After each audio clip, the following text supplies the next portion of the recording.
Hello, this is Mr. Smith, also known as Teach Smith on YouTube. This is a Power on Conflict poetry lesson on the second half of Remains for the week commencing the 13th of July 2020. Please make sure if you've not watched the first video on the first half of Remains that you do so now. This video is primarily for Year 9 students at Reigate School, however other students are welcome to watch. Remember that this poetry is known for its colloquial or everyday language. It's based on a collection of poems called The Not Dead, or from a collection of poems called The Not Dead, and it's based on a true story from a true account of a soldier. Remember, Armitage is exploring the moral issues surrounding conflict, and Armitage explores the effects of conflict on a soldier, specifically post-traumatic stress disorder. Remember the titles of almost all the poems are extremely helpful, including Remains, because we have the human remains described in the poem, and then also it is the remains of a memory that will not leave him. A traumatic memory. Please make sure you have the poem in front of you. In the first half of the poem, we had the event described itself, of the looter being shot to pieces essentially, a very visceral, very graphic description. And then we have end of story except not really. His blood shadow stays on the street and out on patrol. I walk right over it week after week. Then I'm home on leave, but I blink. So even though we have the end of the event itself, we don't have the end of the consequences. The consequences for the soldier feel like they will last forever. We then have the metaphor of the blood shadow, and this works in a few ways. It's a blood stain on the street. Quite literally, it feels like an outline of the looter himself that's formed out of blood. But it's also a constant reminder to the soldier, almost haunting him, always there. Like your shadow is always there. This shadow of what he has done is always there. And then week after week, the repetition here shows us that he's forced to relive this memory constantly. He also feels disrespectful. He's disrespecting this memory by the fact that he has to walk over it on patrol. Remember, in the military they would have very strict routes for patrol. It'd be very rigid, and he feels like he's being disrespectful and disrespecting the memory of this looter. This last part of this stanza is very interesting in terms of structure, in terms of punctuation. So this moment of false hope, it shows that maybe when he's on leave the memories will go away or they'll stop tormenting him, but it's not going to happen. The memories will always be with him. And the enjambment after I blink, it's a moment of darkness, uncertainty before the memory kicks in. So essentially, the moment in which you blink, remember you're essentially in darkness, and there's this uncertainty of what's going to happen next. Unfortunately, what happens next is he has to relive the traumatic memory. So here we have the description again of what happens in the event, in the shooting. He bursts again through the door of the bank. Sleep and he's probably armed, possibly not. Dream and he's torn apart by a dozen rounds, and the drink and the drugs won't flush him out.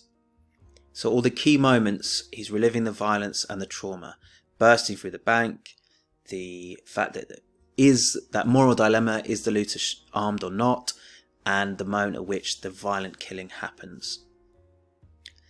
You then, again another structural point, you have this progression of blink from the previous stanza to sleep to dream. And it shows that the memory is with him constantly, whether he's awake, whether he's asleep, whether he's in a deep sleep in a dream, it always feels like it's near him or within him, and it's always tormenting him. And then finally, he's self-medicating with alcohol and illegal drugs. Unfortunately, soldiers particularly, or many people with PTSD, will find themselves self-medicating in some way, which means that instead of seeking proper help, they will use alcohol or illegal drugs. And he's trying to purge or flush out his system.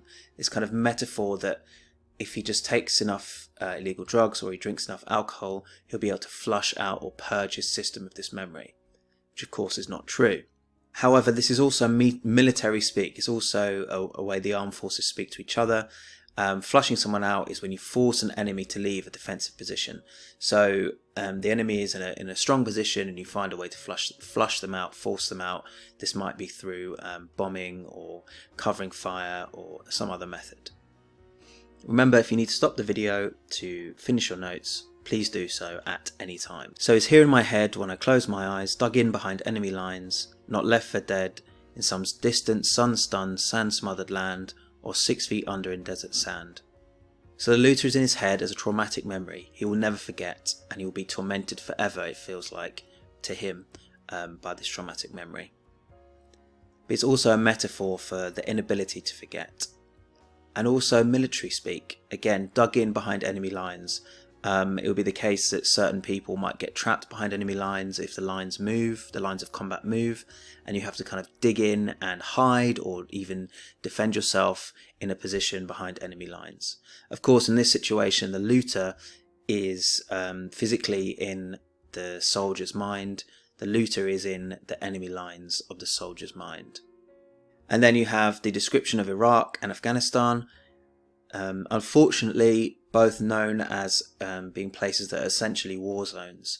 That shouldn't be what defines them. However, this is how the soldier remembers them.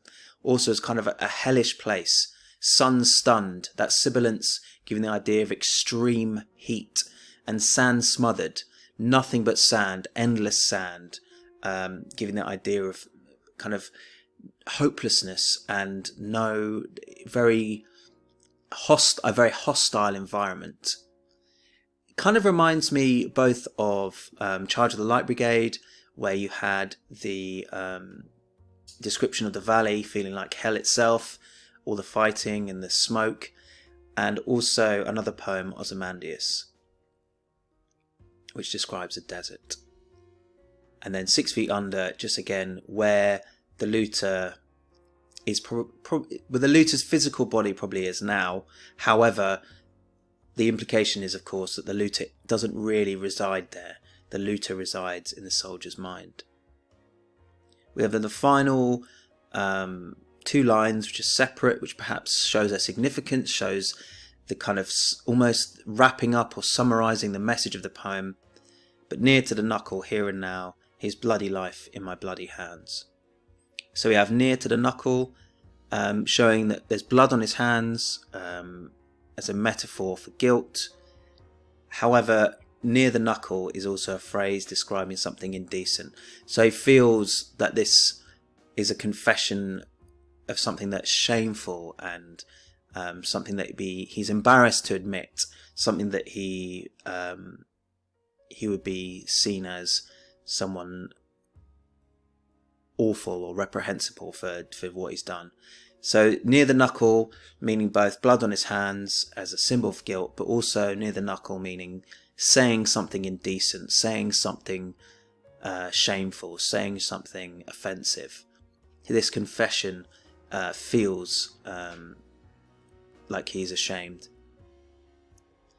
Then the last line, you have the repetition of bloody, again seeing blood on his hands as a symbol of guilt, but also swearing, the cursing in desperation, the fact that he can't escape this feeling, he can't escape the memory.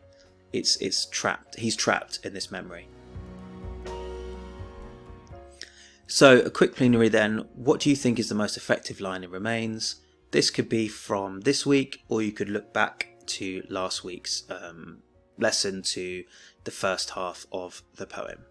So I hope this lesson has been helpful, and I hope this series of lessons has been helpful. Of course, you'll have time to revise the poems with your GCSE teacher in Year 10 and Year 11. There will be time for that. Thank you very much, Year 9.